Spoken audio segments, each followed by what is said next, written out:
मिश्रा जी के यहाँ पहला लड़का हुआ तो पत्नी ने कहा, बच्चे को गांव के सरकारी विद्यालय में शिक्षा दिलवाते हैं।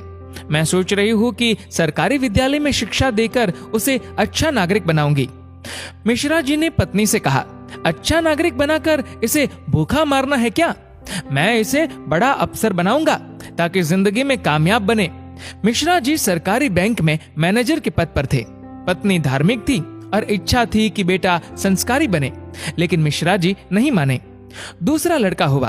पत्नी ने जिद की, मिश्रा जी इस बार भी ना माने। तीसरा लड़का हुआ।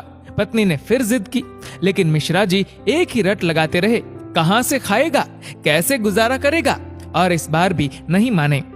चौथा लड़का हुआ। इस बार पत्नी की जिद के आगे मिश्रा जी हार गए। अंततः उन्होंने उसे सरकारी विद्यालय में शिक्षा दीक्षा दिलवाने के लिए भेज ही दिया। अब धीरे धीरे समय का चक्र घुमा। अब वो दिन आ गया जब बच्चे अपने पैरों पे मजबूती से खड़े हो गए।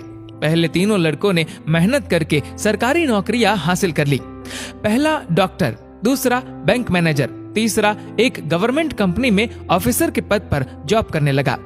एक दिन की बात है, मिश्रा जी पत्नी से बोले, अरे भाग्यवान, देखा मेरे तीनों होनहार बेटे सरकारी पदों पे लग गए ना, अच्छी कमाई भी कर रहे हैं। तीनों की जिंदगी तो अब सेट हो गई, कोई चिंता नहीं रहेगी अब इन तीनों को। लेकिन अफसोस, मेरा सबसे छोटा बेटा संस्कारी बनकर पास ही के विद्यालय में नौकरी कर गांव में ही खेती को संभाल रहा है। जितना वह 6 महीने में कमाएगा उतना मेरा एक अफसर बेटा 1 महीने में कमा लेगा।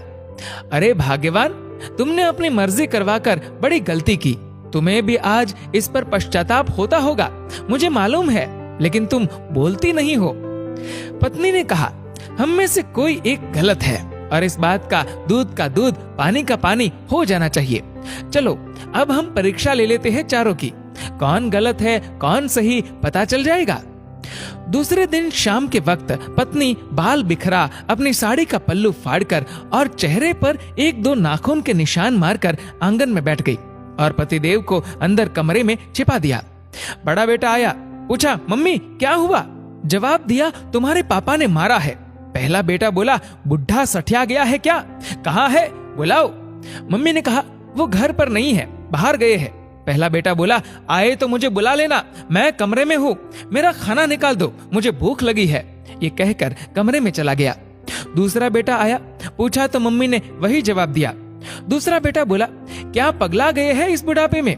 उनसे कहना चुपचाप अपनी बची कुची जिंदगी गुजार ले। आए तो मुझे बुला लेना, और मैं खाना खाकर आया हूँ, सोना है मुझे। अगर आए तो मुझे अभी मत जगाना, सुबह खबर लेता हूँ उनकी। ये कहकर वो भी अपने कमरे में चला गया। तीसरा बेटा आया, वजह पता चलते ही वो तो आग बबूला हो गया। इस बुढ़ापे में अपनी औलादों के हाथ से जूते खाने वाले काम कर रहे हैं। इस बेटे ने तो मर्यादा की सारी हदें पार कर दी। ये कहकर अपने कमरे में चला गया। मिश्रा जी अंदर बैठे बैठे सारी बातें सुन रहे थे। ऐसा लग रहा था कि जैसे उनके पैरों के नीचे से जमीन खिसक गई हो और उनके आंसू नहीं रुक रहे थे। किस तरह इन बच्चों के लिए दिन रात मेहनत करके इन्हें पाला पोसा, बड़ा आदमी बनाया, जिनकी तमाम गलतियों को मैंने नजरअंदाज करके आगे बढ़ाया, और ये ऐसा बर्ताव अब तो बर्दाश्त ही नहीं हो रहा। इतने में चौथा बेटा घर में ओम ओम ओम करते हुए अंदर आया। माँ को इस हाल में देखा तो भागते हुए आया। पूछा तो माँ ने अब गंदे गंदे शब्दों में अपने पति को बुरा भला कहा। तो चौथे बेटे ने माँ का हाथ पकड़कर समझाया कि माँ, आप पिताश्री की अर्धांगिनी हो, वो आपके बिना अधूरे है। अगर पिताजी ने आपको कुछ कह दिया तो क्या हुआ? मैंने पिताजी को आज तक आपसे बदतमीजी से बात करते हुए नहीं देखा। वो आपसे हमेशा प्रेम से बातें करते हैं। जिन्होंने इतनी सारी खुशियां दी, आज नाराजगी से पेश आए तो क्या हुआ?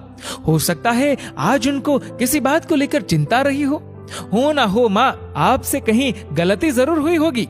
पिताजी आपका कितना ख्याल रखते हैं, याद है ना आपको? 6 साल पहले जब आपका स्वास्थ्य ठीक नहीं था तो पिताजी ने कितने दिनों तक आपकी सेवा की थी। वही भोजन बनाते थे, घर का सारा काम करते थे, कपड़े धोते थे। तब आपने फोन करके मुझे सूचना दी थी कि मैं संसार की सबसे भाग्यशाली औरत हूँ। तुम्हारे पिताजी मेरा बहुत ख्याल रखते हैं। इतना सुनते ही माँ बेटे को गले लगाकर फफक फफक कर रोने लगी। मिश्रा जी आंखों में आंसू लिए सामने खड़े थे। अब बताइए क्या कहेंगे आप मेरे फैसले पर? पत्नी ने मिश्रा जी से पूछा। मिश्रा जी ने तुरंत अपने बेटे को गले लगा लिया। मिश्रा जी की धर्म पत्नी ने कहा, ये शिक्षा इंग्लिश मीडियम स्कूलों में नहीं दी जाती। ये शिक्षा तो परिवार के व्यवहार व संस्कारों से मिलती है। अब मिश्रा जी को एहसास हुआ, जिन बच्चों पर लाखों खर्च करके डिग्रियां दिलाई वे सब तो नकली निकले। जीवन का अंतिम समय कैसे व्यतीत होगा, इसका फैसला आपका धन नहीं बल्कि आपके द्वारा किए गए व्यवहार और दिए हुए संस्कार तय करेंगे।